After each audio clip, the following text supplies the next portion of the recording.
porcelaine siko Allah teggu amna kokki way amna dangi e do ite do hubata do watte do hewata ala ko wa yon adna ko wona yibde ko heddi ko asana min beltima Allah jogi mojjere Allah wara den mojjere e Allah beydu sanso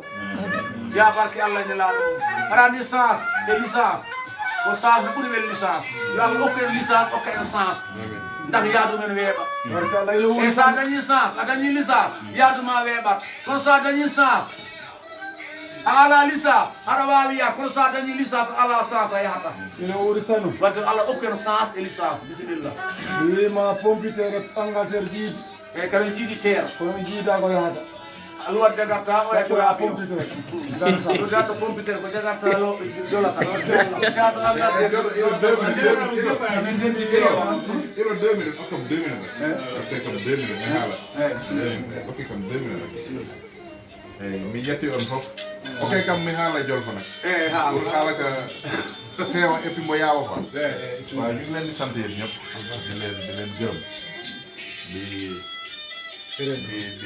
di gàttal wax yi rek ngeen baal ma nag ci pulaar laa ko doon wax mais ngeen baal ma su ma ko waxee wala boo bi gën a leer maa ngi leen di sant yéen ñëpp ñu fi ñëw di leen gërëm di sant sama famille waaw famille dafa fort man loolu laay famille man amul lu ma jaral ñii ngeen gis fii samay rakk ak samay jabar ak samay doomi nijaay ak ñeneen amul lu ko gën a fort famille bi ci kër gi d'abord ak mbokk gi kooku moom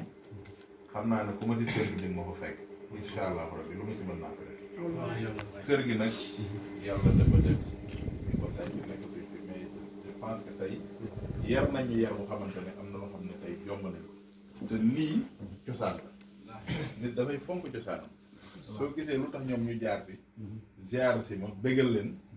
day wan ne rek lii mooy seen cosaan